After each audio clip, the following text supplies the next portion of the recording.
So have you ever wondered why, when you say something, the other person interprets it as completely differently, and you were so clear about what you'd communicated to them? Or you're asked to do something, you go ahead and do it, and then they come back and it wasn't what they expected? How does that work? How is it that the meaning of our communication is often not what we experience? Well, what I'd like to introduce you to today is the NLP communication model. And what we've got here is a diagram that represents what we do inside our heads when we experience something or we are the recipient of communication from another, and how that interpretation influences how we respond or the effect it has on us, and the result of that in terms of our behavior and our reciprocal communication.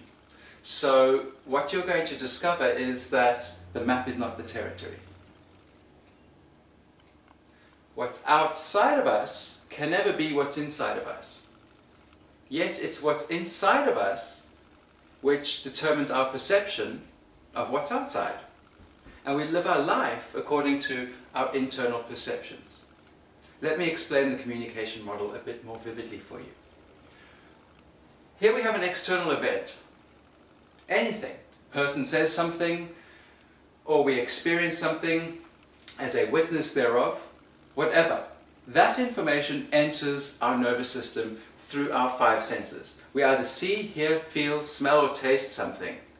That sensory information, pure, raw sensory information, enters through one of our senses, and then we do interesting things with that inside our heads, because you see we have these filters. Now, I'm not going to go into what all these filters are.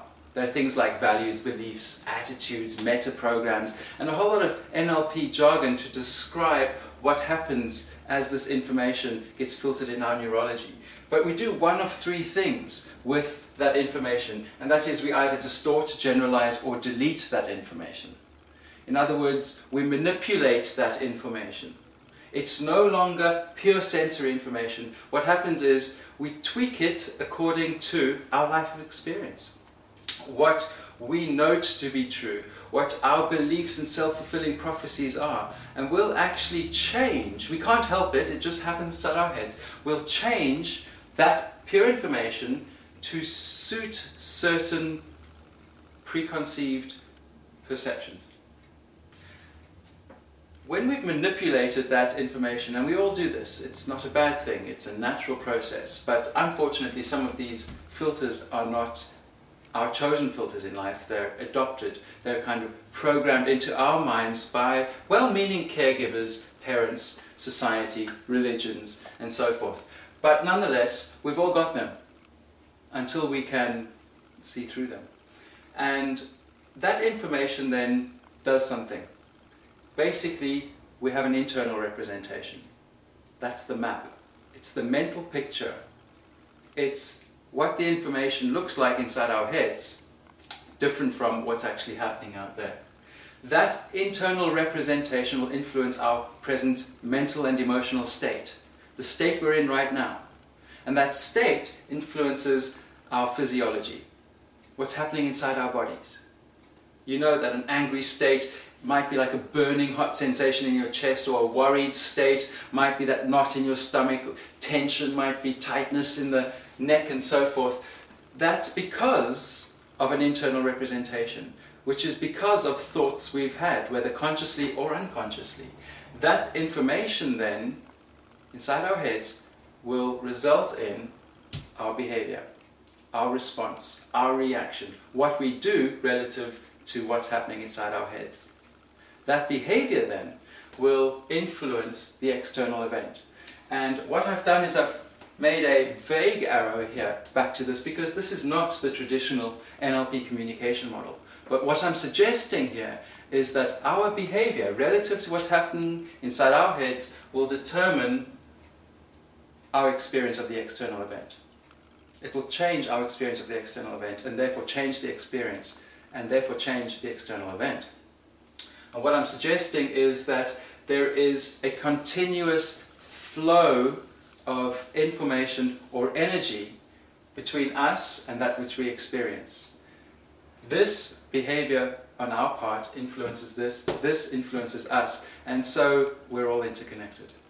We're interconnected with everything that we experience that we perceive to be outside ourselves, because that perception creates a behavior that interacts with this. That interaction will change this in some way. Even if we're just observing it, the way in which we're observing it is going to change the perception thereof. And if we have an expectancy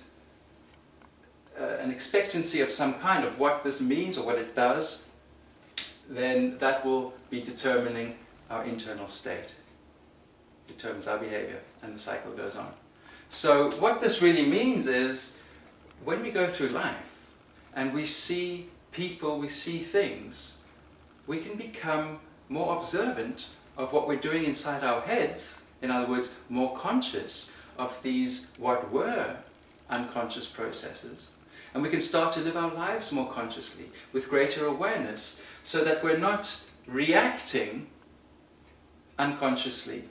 And quite often when we do react unconsciously, we're not very positively influencing what's happening outside of us in a way that we would like to be influencing that. So what happens is we live our life unconsciously as victims, and we like to blame things outside of ourselves when we realize it's not really outside of ourselves. It's our interaction or our relationship with external events, circumstances, people, situations. How we relate to them is what we do inside our heads.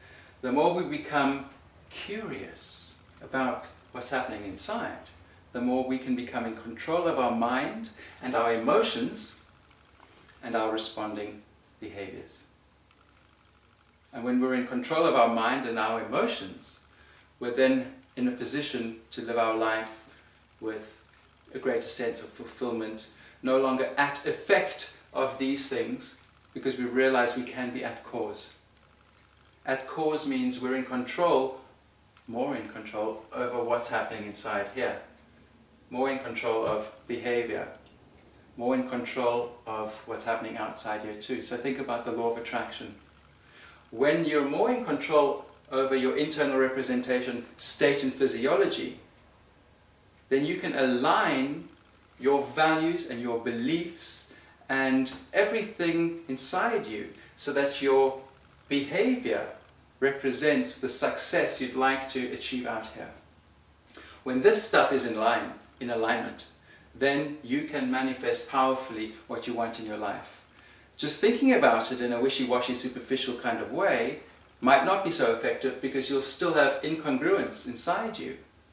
And no matter how much you think about it, you won't be influencing the external event to the same degree as when you're more consciously aware of what's happening inside you. Living your life more aware of what's happening outside of you, recognizing that if we inquire and explore deep enough, what's happening inside of you, what's happening outside of you, is really all the same thing. And I'm not suggesting that you can be in control over everything outside of you, but what you can be in control of is what you do with that information inside your head. And recognize that in so doing, you're having a profound influence on what's happening outside you too. And that's the secret behind the law of attraction.